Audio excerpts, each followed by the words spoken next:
მოგესალმებით, ჩემო საყვარელო საჩხერილებო.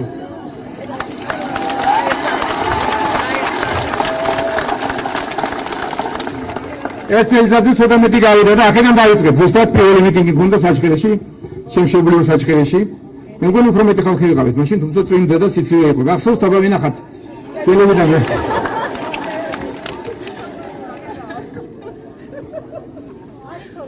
მე მოკლედ რამდენადაც აქედან დაიწყეთ. აი ზუსტად თუმ საჩხერეში გავაკეთეთ პირველ ანგარიშს. რა გავაკეთეთ ჩვენი პირველი შეხვედრიდან, ჩვენი პირველი მიტინგიდან. ბოლოში ჩამოვა, მე ისევ დაუბრუნდები. დღეს ჩვენ ისევ კანდიდატს ვირჩევთ, პრეზიდენტობის კანდიდატს. ჩვენ საქართველოს ეყოლება ძალიან ღირსეული პრეზიდენტი, ოფიციალურად გიორგი მარგველაშვილი.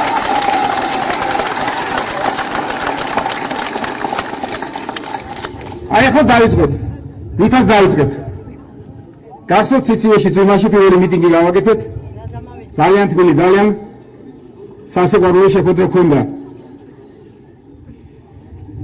და გახსოვთ როგორი იყო სიტუაცია საქართველოში. მე შეგახსენებთ ჩვენს დაპირებებს. შეგახსენებთ თქვენ და შევახსენებთ ჩვენს ოპონენტებსაც, რომლებიც დაჟინებით ამტკიცებენ, რომ ჩვენ დაპირებებს არ ვასრულებთ. მახსოვს და ისეთივე თანმიმდევრობით დაახლოებით ისეთივე თანმიმდევრობით შეგახსენებთ, რომ პირველ რასაც ვამბობდით ჩვენ, რომ აღვადგენთ სამართლიანობას ქვეყანაში. რომ პოლიცია ჩადგება საკუთარი ხალხის სამსახურში და დაიცავს საკუთარი ხალხის უსაფრთხოებას და არ იძალადებს საკუთარ ხალხზე. რა თქმა უნდა, დღეს პოლიცია საკუთარი ხალხის სამსახურშია. რა თქმა უნდა, ცალკეული შემთხვევების, რომელიც შეგიძლიათ თქვენ ევროპულ ქვეყნებშიც ნახოთ. ევროპაშიც ხდება, იდეალურად არსად არაფერი არ არის, რომ იცოდეთ. დღეს პოლიცია ისევე ემსახურება ხალხს, როგორც უნდა ემსახურებოდეს განსაზღვრული კონსტიტუციით. ესევე საუბრობთ პროკურატურაზე, აქაც მე ვფიქრობ, რომ სამართლიანობის აღდგენის პროცესი გრძელდება. სასამართლოზე სასამართლო თავს აღწევს ჩემი აზრით და მე მგონი დააღწია უკვე საბედნიეროდ ძველი ხელისუფლების გავლენას და ზეწოლას და გარწმუნებთ, რომ ახალი ხელისუფლებიდან ვერაინ ვერ გაბედავს და ვერაინ ვერ იკადრებს, რომ ჩაერიოს სასამართლო საქმიანობაში და სასამართლო იქნება სამართლიანი საქართველოში.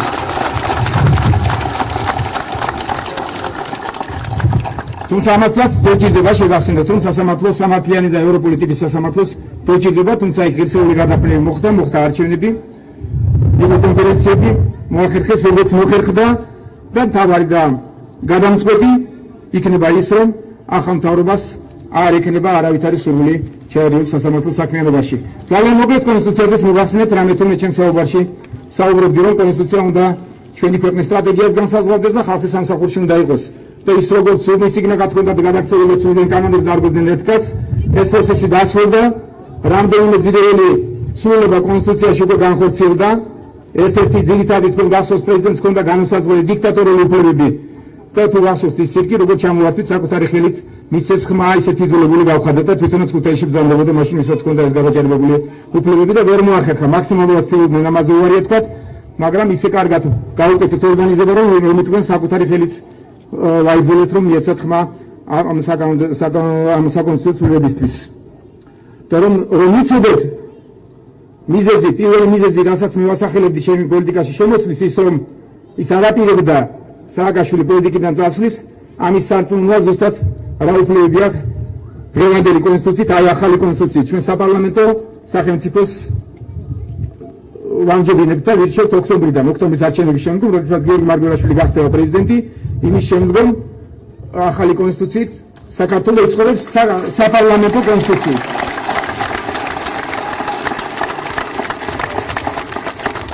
და თქვენ წარმოიდგინეთ, რამდენად თავხედული სვები გააკეთეს მათ, საპარლამენტო რესპუბლიკაში პრემიერ-მინისტრს აქვს იმაზე მეტი უფლებები, რაც საპრეზიდენტო რესპუბლიკაში პრეზიდენტს.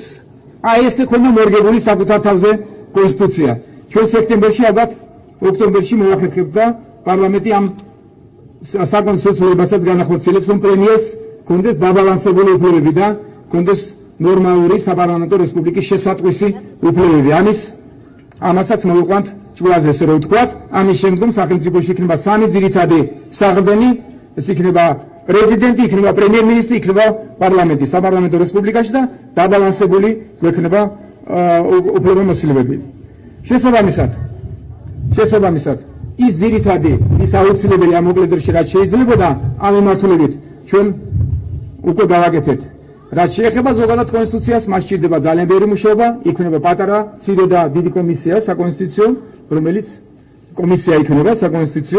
რომელიც განახორციელებს, რომელიც დაგეგმავს და პარლამენტი განახორციელებს შესაძვის საკონსტიტუციო ცვლილებებს და ეს მოერგება ზუსტად რომ ჩვენი ხალხის ნებას და განსაზღვრავს ჩვენი ქვეყნის მომავალი განვითარების სტრატეგიას. ეხლა კიდევ შეგახსენებთ უფრო მიწიერს, უფრო იეროს კონტის გასაგებად იმ დაპირებებს, რასაც მე ვაცხადებდი, რომ დაუცებად დავახმარებით სოფელს. ჩვენ ვაცხადებდით, რომ შევქმნით 1 მილიარდიან ფონდს, რომელიც 3 წლის განმავლობაში და 3 წელიწადზე არ გავჩერდებოდით, მინიმალური თანხა დაიხარჯებოდა სოფელზე. წელს დაიხარჯება უკვე 700 მილიონზე მეტი რომ იცოდეთ სოფელზე დახმარება შემოდგომის ჩათვლით. შემოდგომაზეც გვაქვს ჩვენ განსაზღვრული გარკვეული დახმარებები, რომ წელში გაიმართოს გლეხი. რა თქმა უნდა, ეს ძალიან ცოტაა. რა თქმა უნდა, გლეხის შრომა საკმაოდ საშინლად ძიმია დღესაც. და ამას სჭირდება, ამ პროცესებს სჭირდება გაღრმაება, გაგრძელება და კიდევ უფრო მეტი ხარდაჭერა, რომ მომავლისთვის ჩვენ მოვახერხოთ და მივიღოთ წელში ხარში გამართული გლეხი და ღირსეული ოჯახი, რომელსაც ის მოახერხებს საკუთარი შრომით არჩინოს. ჩვენ საუბრობდით პრიორიტეტებზე და ჩვენ საზღვარგარეთ საუბრობდით, რომ ჯანდაცვაში მოხდებოდა ის, რომ საქართველოს ყველა მოქალაქეს ექნებოდა საშუალება მიიღოს ელემენტარული ჯანდაცვის საშუალებები. საქართველოს ყველა მოქალაქე დაზღვეულია, ესეც მოხდა და გატარდა, თუმცა პროცესი იყო ძალიან მძიმე. სერგიენკო თქვენი საჩქერის თავარი ექიმი გახლავთ დღეს ჯანდაცვის მინისტრი, რომელიც მე ვფიქრობ ძალიან ეფექტურად ახორციელებს ამ რეფორმებს და ჩვენ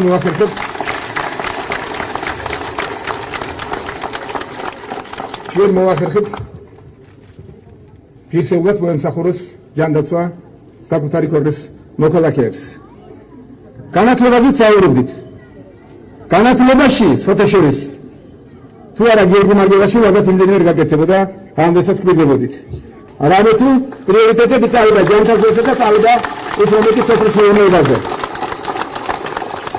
მხედველობაში მაქვს, რომ როდესაც ბიუჯეტის გადანაწილება მოხდა, ძირითადი თანხები მაინც გადავანაწილეთ ჩვენ სოფლის მეურნეობასა და ჯანდაცვაზე.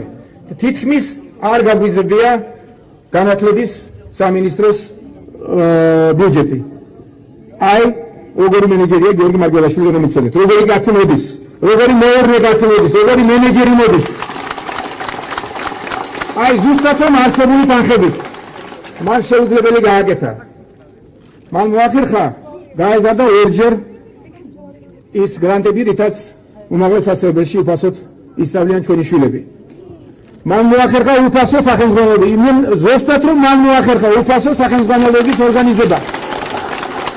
ზუსტად მისი იდეა იყო, მისი გაკეთებული იყო, მისი ორგანიზებული იყო და როდესაც უკვე დასრულებული ქონდა, მხოლოდ მაშინ გამაცნობდა და რა თქმა უნდა ძალიან გამეხარდა და თქვენ იცით როგორი პრობლემა იყო სახელმძღვანელოების შეძენა, ჯერ არჩევა მისი, მერე მისი ხარისხი და მერე მისი გადახდა ყველა ოჯახისთვის არ იყო იოლი საქმე. მან მოახერხა და ეკონომია გააკეთა ამ თანხებით და ზუსტად იმ თანხების საშუალებით სწორი ორგანიზების საფუძველზე მხოლოდ მოახერხა უფასო სახელმძღვანელოები ექნება ჩვენს მოსახლეობას და ჩვენ შვილებს, ჩვენს ბავშვებს.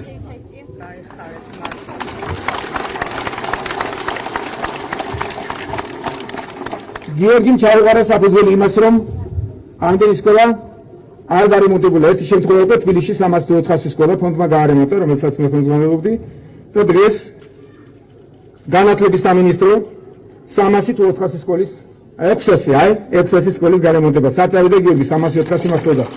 600 სკოლის გარემონტებას აპირებს და შესაბამისად სკოლების ძალიან დიდი რაოდენობა იქნება. სკოლების ძალიან დიდი რაოდენობაში იქნება შესაძლებელი პირობები იმისა, რომ ჩვენმა შვილებმა თბილად და ნორმალურად ისწავლონ. აი დაახლოებით მოკლე ანგარიში მოგახსენეთ მე იმისა, რას ვპირდებოდი ჩვენ საზოგადოებას. მე ვფიქრობ, რომ დაპირებების ნაწილი დაპირებებში მე დროს არ ვაკონკრეტებდი, როგორც წესი პოლიტიკოსი როდესაც გამოდის და დაპირებებს არიგებს, საარჩევნო პერიოდი გულისხმობა 20 წლიანი ან 5 წლიანი ამ დროის განმავლობაში ჩვენ პირველ წელიწადს თითქმის ჩვენი დაპირებების აბსოლუტური უმრავლესობა შევასრულეთ, მაგრამ საზოგადოებისთვის ეს ძალიან ცოტაა. რა თქმა უნდა, ჩვენ რეალობიდან პირდებოდით, რეალობიდან მოახერხეთ და გავაკეთეთ ჩემი აზრით მაქსიმუმი, რისი გაკეთებაც შეიძლებოდა. სასწაულს ვერ მოახდენით და არც მომხდარა. თუმცა მე ვალი წინა გვაქვს. ჩვენ თუ ესეთი ტემპებით გავაგრძელებთ, გაწევრებთ და ტემპები უნდა გაიზარდოს გეომეტრიული პროგრესით, ჩვენ ძალიან მალე მოვახერხებთ და გავხდებით ევროპული სახელმწიფოს ტიპი ქვეყანა, სადაც ყველას ჩვენს მოქალაქეს ღირსეულად ეცხოვრება საკუთარ ქვეყანაში და ყველას შეიძლება საკუთარი ოჯახი ღირსეულად არჩინოს. მე არ ვიცი, ძალიან არ მინდა განირგრძელდეს.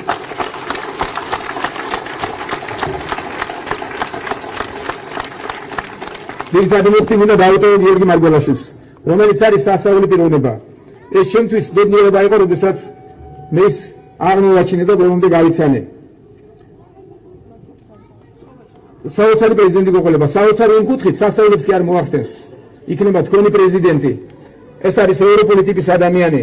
ეს არ არის ის, რომელსაც აქვს პრეტენზიები, რომ გამოდმებით სახელმწიფო უნდა მართოს და პოსტი არ დატოვოს. სანამ იქნება ეფექტური, მანამ მოგემსახურებათ.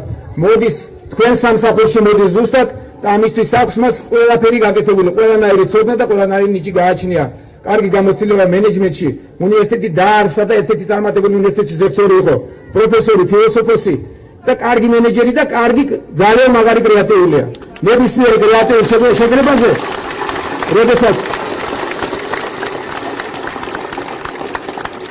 როდესაც ჯგუფში საჭიროებო საკითხები ქონდა გადასაწყვეტი, რა თქმა უნდა, გიორგის გარეშე არასდროს ესეთ შეხვედრას არ ვატარებდი და გიორგი აბსოლუტურად იყო გამორჩეული ყველასგან. მას შეუძლია დასახოს და იტოვოს ახალი გზები. აი ესეთი პრეზიდენტი გეყოლება თქვენ და რაც მთავარი, ეს არის ძალიან თავდაბალი, ძალიან მეგობრული, ძალიან საყვარელი პიროვნებაა და გარწმუნებთ, რომ საქართველოს ეყოლება აი ევროპისთვის შესაშური პრეზიდენტი. აი ესეთი კაცი გეყოლება თქვენ პრეზიდენტად.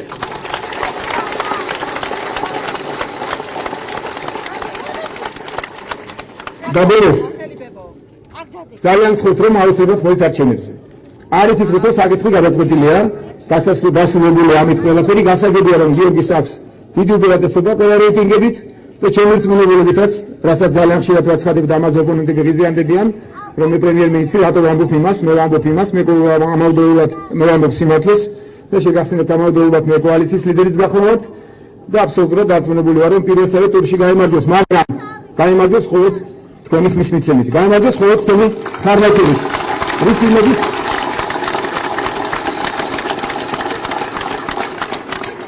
რისიმების მომაქვს. ძალიან გთხოვთ, არ გაიზარდეთ მოგზაურობთ არჩევნებზე და მხარი დაუჭერეთ რისიმის კანდიდატს. მე ვფიქრობ, რომ საქართველოს ხალხს ძალიან ღირსეული პრეზიდენტის კანდიდატი გიორგი მარგველაშვილი. ძალიან დიდი მადლობა, გიორგიზე მეტი არ გამომივიდეს, ახლა იმას ვცდილობ, რომ გიორგის მიცეთ ძირითადი სიტყვა. დიდი მადლობა, აბა გიორგის მოგესალმებით.